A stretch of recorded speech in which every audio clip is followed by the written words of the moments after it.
used to shop like this when I was in high school.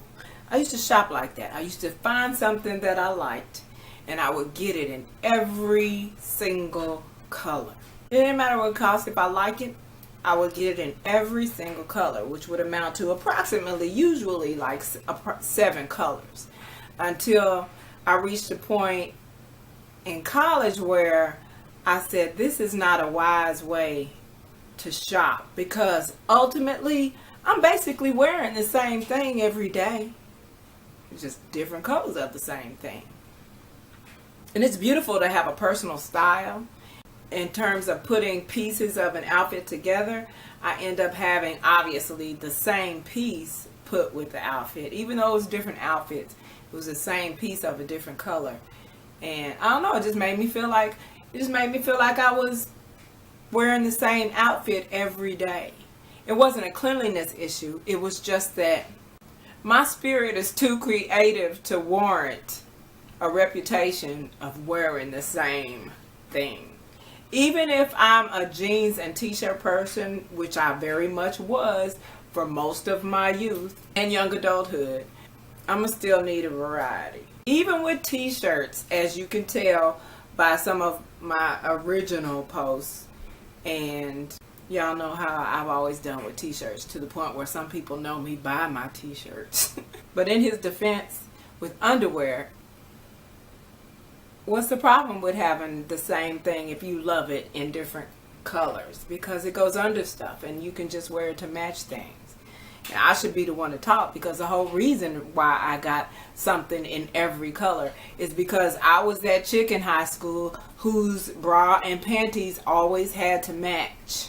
I had to have matching underwear on, which is interesting because I was one of the only girls not screwing. So and nobody saw it but girls at a sleepover, or when we went out and stayed out too late and ended up staying at each other's houses. So no one really saw my draw. And the fellow athletes, other girls on the basketball, volleyball, track, tennis, everything I did, pep squad, cheerleading, all of those things, those girls saw my matching drawers. But I wasn't even wearing it for them. I was wearing it for my own self. And I guess that's that place that I get, that place that I was, where I needed my underwear, my lipstick, and my nail and foot and toe polish to match.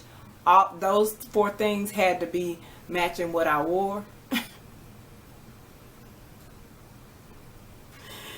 I was doing too much for people to see so little. But my classmates did notice that my nail polish and lipstick always matched. They did notice that, I must say.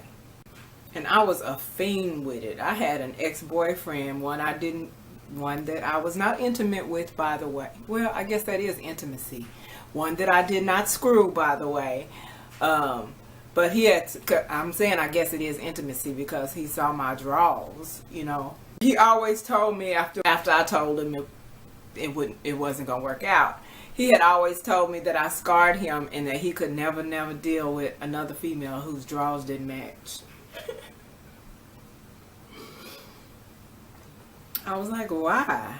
It's not even like you know what kind of skills I might or might not have with said matching drawers.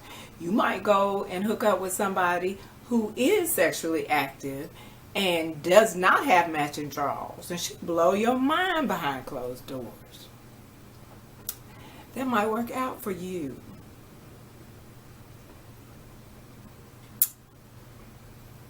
The moral of the story is, buying every color of one thing you like is not going to offer you a variety in wardrobe. But that rule does not apply to underwear, because it's underwear, or sports tops because you're working out in them, presumably, because I know some of you hoes do not go to the gym to work out. Nobody should have fresh lipstick on. Oh, you know what? I used to be like, okay, well, maybe they just came from work, because I used to come from work. I used to go before work. I used to go after work. Okay? I used to go twice a day, 7 days a week, for a good at least 2 hours a pop. The doorman at the condo I was in at the time, he stopped me one day. 2 of them, in fact. So I wonder if they didn't talk to each other about it. But anyway, 2 of them, in fact. And they both asked me on separate occasions in different words. You know, they eased into it differently. But they each asked me about working out so much. You know, in a concerned way. And one of them just literally came on out and said, do you think that you could possibly be addicted to working out?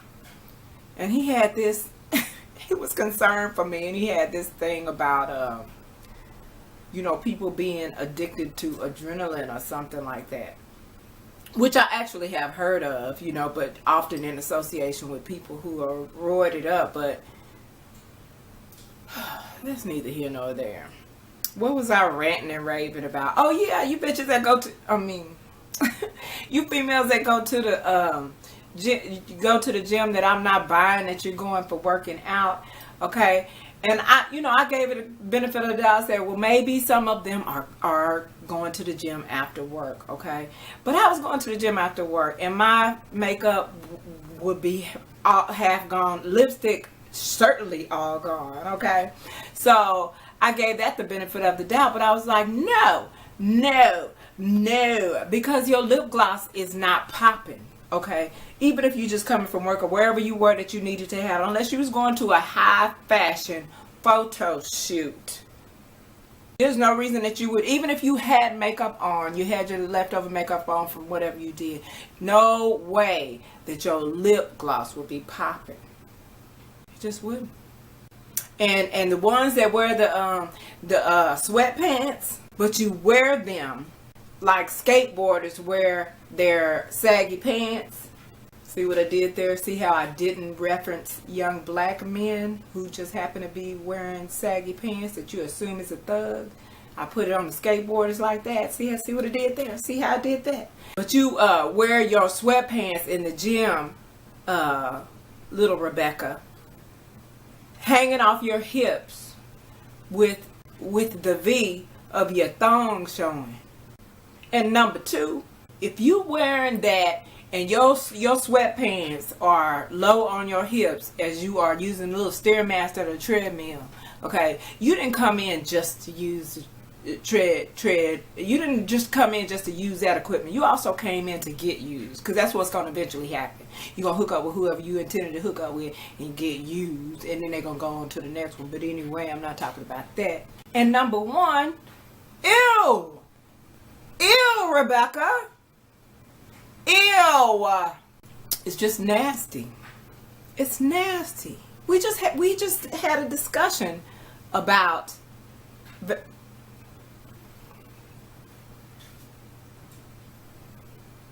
labial and vaginal coverage within underwear. Did we not? Did we not?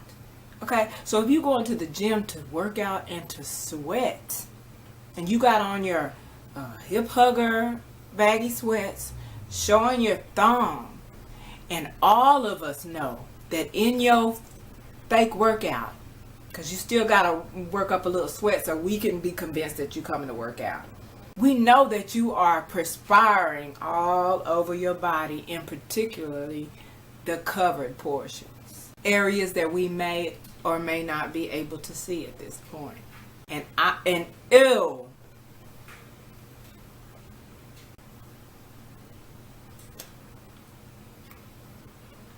And I know some guys go for it. I do know. So I'm not mad at you for getting what you go for. So don't take that as that type of shade. Either way it goes, because you're going to get what you're asking for. You're going to catch the fish you're baiting for. But I also look at the guys whose head turn at that in an invested way. I've always used that. That's another one of my millions of character detection practices I have. Like when I would go out to the lounge or the club, when I would go dancing, I would also pay attention, because usually older men that were attracted to me. But I would pay attention to all the guys that call themselves approaching me. I would pay attention to the type of females that turn their head. And if they're, because you know, the hoes are always in the house. But if I see their head turn at the hoe of the evening, or if I even see them talk to her in an invested way, we have no conversation. I'm not mad at him for it. You know, if she got it out there for you, I'm not mad at him for it. Anyway, I'm doing too much. I'm doing too much. Groovy smooches.